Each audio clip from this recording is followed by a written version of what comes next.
দর্শক, এ যেন এক বন্যা নয়, এ যেন এক মাছ ধরার মহা উৎসব চলছে এই ফেনীর সোনাগাজীর সংলগ্ন যে হাইওয়ে রোড রয়েছে সেখানে। এবং আমরা কিন্তু অবস্থান করছি, আমার এই পাশে রয়েছে সোনাগাজী, যা এখন বেশ আতঙ্কের একটি জায়গা, কারণ সকল পানি কিন্তু এখন এই দিকে বহমান রয়েছে, যার কারণে এদিকের মানুষ কিন্তু খুব বিপদে রয়েছে। এবং ঠিক রাস্তার ওই পারে রয়েছে ছাগলনাইয়া থেকে শুরু করে যে জায়গাগুলো রয়েছে পশুরাম, সেই জায়গাগুলো। এবং এই রাস্তার পাশ ধরে কিন্তু দেখতে পাচ্ছেন যে মানুষের যারা রয়েছেন তারা কিন্তু মাছ ধরার এক মহা উৎসব পালন করছে। আমরা যদি একটু কাছে নিয়ে আসি আপনাকে, দেখবেন এখান থেকে যে তারা এই জায়গাগুলোতে এই বন্যার মধ্যে থেকে কিন্তু তারা মাছ ধরার যে উৎসব সেটি কিন্তু তারা করছে। তো আমরা একটু তাদের সাথে কথা বলবো যে কেমন মাছ এখানে ধরছে এবং তাদের আসলে বন্যার কি অবস্থা। কখন থেকে মাছ ধরছে? আজকে 2-3 দিন, আজকে 3 দিন পর্যন্ত ধরতেছি। কি কি মাছ পাচ্ছে? কাতল মাছ, রুই মাছ, ব্রিগেড, সব মাছ আছে, সব জাতের মাছ আছে ভাই। তো এখন তো আসলে এমন পরিস্থিতি যে মানুষ খেতে পারছে না, করতে পারছে না। তা আপনাদের এই যে মাছ ধরে সময় পার করছেন, এটা আসলে বন্যার তো মানুষ হয়ে এই জায়গাগুলোতে, কারণ আপনারা তো এখানকার, তো সেই বিষয়গুলো কিভাবে দেখবেন? ভাই আমরা মাছগুলো বিক্রি করি, বাইরের লোকেরা নিয়ে যায়। এখান থেকে ঢাকা চিটাং থেকে যারা আসা যাওয়া করে ওরা নিয়ে যায়, আমরা বিক্রি করি ফেলাই। ধরুন 10 কেজি মাছ আমরা 500 টাকা বিক্রি করি লাগে। আমরা তো ফ্রিজ নাই, কিছু নাই, আমার রাখার কোনো ব্যবস্থা নাই, এই জন্য আমরা বিক্রি করে দিই। নিকি করি আমরা তো এটা ফালা দিতে হইব। আপনারা তো আসলে আপনাদের যারা এখানে পানিতে আটকা পড়ছে, পানি, তাদের জন্য তো কিছু করতে পারেন। তাদের জন্য তো করছি, অনেক কিছু করছি, করবার আমরা নিজে যা ছিল ওইগুলো সবারই দিয়ে দিছি। খাওয়া দাওয়া ফ্রিজের ভিতরে যা ছিল ওইগুলো সবারই দিয়ে দিছি। মানুষ উদ্ধার করছি। কিছুক্ষণ আগে ওখানে একটা লাশ পাইছি, 1 ঘন্টা পরে। আমি ওটারে আপনার চ্যানেলে দেখবেন, ওটা আমি টানি, আমি নিজে উঠেছি, বুঝছি এখনো আছে লাশটা, আমি নিজে উঠেছি টানি। আমি ওই একটা কোন চ্যানেল আমি জানি না, ওই চ্যানেলে আপনি পাবেন, আমাকে দেখবেন আপনি। ধন্যবাদ। দর্শক, আপনারা দেখতে পাচ্ছেন যে এই বন্যার মধ্যেও কিন্তু মাছ ধরার একটি উৎসব সেটি চলছে। আমরা কিন্তু দেখতে পাচ্ছি যে এখানে কী কী মাছ পেয়েছে সেটি একটু আপনাদের মাঝে তুলে ধরি, যে এই বন্যার মধ্যেও কিন্তু এরকম যারা রয়েছেন এখানকার এলাকাবাসী তারা মাছ ধরছে এবং সেই মাছগুলো আবার বিক্রি করছে যারা এখানকার মানুষ রয়েছে। এবং এই চিত্র কিন্তু দেখছি সোনাগাজীর সংলগ্ন যে জায়গাগুলো রয়েছে সেই জায়গাগুলোতে কিন্তু মাছ ধরার যে উৎসব সেটি চলছে। তো এবং আপনারা দেখতে পাচ্ছেন যে এই যে মানুষগুলো তারা কিন্তু এভাবেই মাছ ধরছে পুরো এলাকা জুড়ে, এবং তারা বেশ মাছ পাচ্ছে। কি কি মাছ পাচ্ছে? রুই মাছ আছে, তেলাপিয়া মাছ আছে, ভ্যারাইটিস মাছ, মাছের কোনো ইয়ে নেই।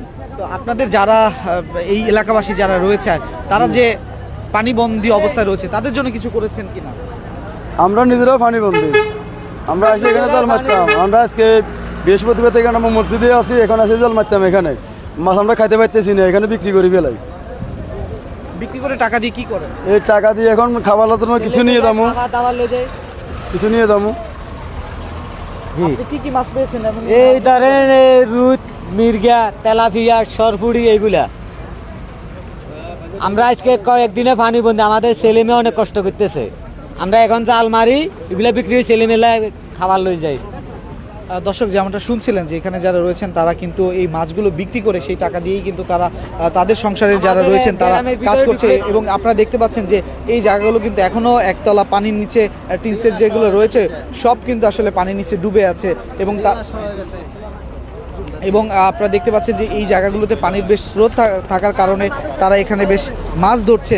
এবং এই মাছগুলো তারা যারা ঢাকাগামী আছেন বা চিটাগাংগামী মানুষ রয়েছেন তাদের কাছে এগুলো বিক্রি করে। এবং আপনারা জানেন যে এই বন্যার কারণে বেশ মাছগুলো কিন্তু বিভিন্ন ঘের থেকে ছুটে গিয়েছে, এবং সেই মাছগুলোকে কিন্তু তারা এলাকাবাসী যারা রয়েছেন তারা কিন্তু এই মাছগুলোকে ধরছে।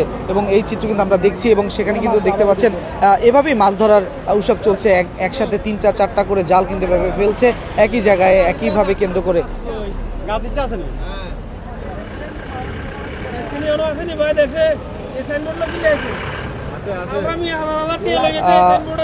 দর্শক, এই মুহূর্তে কিন্তু আমরা রয়েছি সোনাগাজী উপজেলায়, এবং সেখান থেকে কিন্তু আমরা দেখাচ্ছি যে এই বন্যার মধ্যে যারা রয়েছেন সাধারণ মানুষ তারা কিন্তু মাছ ধরছে, এবং মাছ ধরতে গিয়ে এভাবে পড়ে যাচ্ছে। তারপরে কিন্তু মাছ ধরা থেমে নেই, এবং এইখানে একটি নদী খাল থাকার কারণে সেই খালে কিন্তু বেশ মাছ রয়েছে, সেই মাছগুলো কিন্তু ধরছে। এবং সেই সাথে দর্শক, আপনারা দেখতে পাচ্ছেন যে রাস্তা জুড়ে কিন্তু বেশ তীব্র যানজট রয়েছে, এবং এই জায়গাগুলোতে পানির স্রোত থাকার কারণে এর আগে, এখন অবশ্য পানি কম, স্রোত থাকার কারণে কিন্তু গাছগুলো উপড়িয়ে ফেলেছে যে এই বন্যার পানিতে। এবং সেই চিত্র যদি আপনাদের কিন্তু কাছ থেকে দেখাই, এই দেখেন এই গাছগুলো কিন্তু স্রোতের কারণে মাটি সরে গিয়ে গাছগুলো যে বন্যার পানিতে সেগুলো কিন্তু ছুঁড়ে ফেলেছে। এই মাটির যে গোড়া সেটি কিন্তু আসলে পানির কারণে পুরো মাটি চলে যাওয়ায় গাছগুলো পড়ে আছে, এরকম চিত্র কিন্তু পুরো চিটাগংয়ের যে ঢাকা চিটাগং যে সড়কটি রয়েছে সেখানকার চিত্র কিন্তু আমরা এভাবে দেখছি। তবে অনেক গাড়ি কিন্তু একের পর এক এখানে আটকা পড়ে আছে এবং সেই গাড়িগুলো আপনারা দেখতে পাচ্ছেন যে কোনোভাবে চলাচল করতে পারছে না। তবে এই গাড়িগুলো বেশ, আমরা তাদের সাথে কথা বলে জেনেছি 2 থেকে 3 দিন ধরে কিন্তু এখানে অপেক্ষা করছে এবং এরপরে একটু একটু করে তারা আগাচ্ছে। তবে তারা যেমনটি বলছে যে তাদের কাছেও কিন্তু কোনো খাবার নেই, কিছু নেই, তারাও কিন্তু অনাহারে ভুগছে, এমন চিত্র কিন্তু আমরা এখানে এসে যারা ট্রাকে রয়েছেন এবং বাস গাড়িতে রয়েছেন তাদের সাথে কথা বলে আমরা জানতে পেরেছি।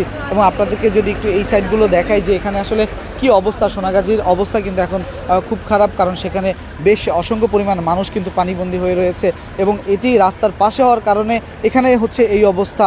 এবং ভিতরে কিন্তু এর থেকে আসলে ভয়াবহ অবস্থা কিন্তু রয়েছে এবং এরকম হাজার হাজার মানুষ এই সোনাগাজীতে কিন্তু পানিবন্দী অবস্থায় রয়েছে।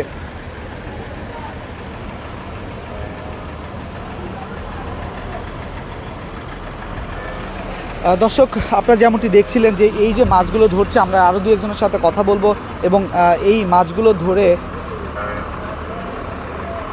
তাদের পরিবারের কতটুকু খাবারের যোগান দিতে পারে সেই বিষয়গুলো একটু জানতে চাই। কি কি মাছ পাচ্ছেন? আমি জানি না এখানে হবে। আচ্ছা, আমরা একটু যারা মাছ ধরছি একটু কথা বলি। বন্যার সময় আসলে কেমন দেখেছেন বন্যার পানি বা এখানে স্রোত? বন্যার পানি তো পাইয়া এটা তো আমরা দেখার, এই বয়সে যে পানি দেখছি এটা দেখার মতন না। এটা কিন্তু দুর্নীতি করছে আমাগরে, মানুষ মারে হেলেবেল লেগে, আমাগরে মারে হেলেবেল লেগে, হাসিনা মোদি আমাগরে দুর্নীতি করছে, মানুষ এইভাবে মারে হেলেবেল লেগে দেশের থেকে পলে গেছে, জনগণের এইভাবে ধ্বংস করে চলে গেছে। এনে লাশ পাওয়া গেছে, আরো 2 জন মরে গেছে, তাকে মাটিও দেওয়া জানে ভাইয়া, বুঝছেন? ফেনি এমন দশা, এমন পরিস্থিতি, ফেনি জীবনে এর চেয়ে বন্যা হয় নাই, এর চেয়ে বন্যা কোনোদিন হয় নাই, বুঝছেন?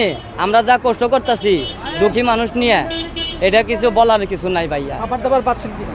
খাবার দাবার 2 দিন পাই নাই, এখন তো মোটামুটি জনগণের চিরা মিরা মুড়ি টুড়ি দেয়, এগুলি খাই ভাইয়া।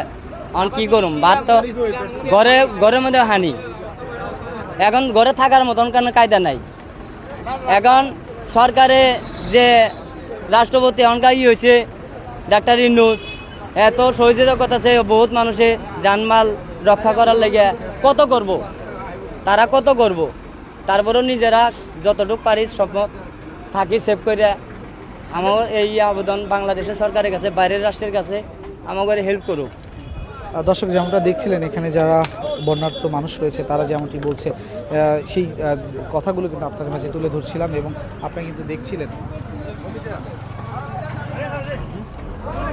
দর্শক, এই চিত্র কিন্তু আমরা এতক্ষণ দেখছিলাম যে এই বন্যার্ত এলাকায় যে মাছগুলো ভেসে যাচ্ছে সেই মাছগুলো ধরার জন্য এখানকার যারা এলাকাবাসী রয়েছে তারা কিন্তু এভাবেই মাছ ধরছে এবং আপনারা দেখতে পাচ্ছেন এই যে মাছ ধরে তাদের যে এখন যে প্রয়োজন, যে টাকা পয়সা বা যে অর্থ, সেটি কিন্তু তারা যোগান দেওয়ার চেষ্টা করছে এবং এগুলো দিয়েই কিন্তু তারা এই মাছগুলো বিক্রি করে তারা বিভিন্ন যে তাদের ঘরে যে খাবারের যোগান সেটি কিন্তু আসলে তারা মিটাচ্ছে। তো এতক্ষণ আপনারা দেখছিলেন সোনাগাজী উপজেলা থেকে আমি আপনাদের সাথে ছিলাম মোহাম্মদ রায়হান হোসেন, আপনারা দেখছেন দৈনিক ডেস্টিনি।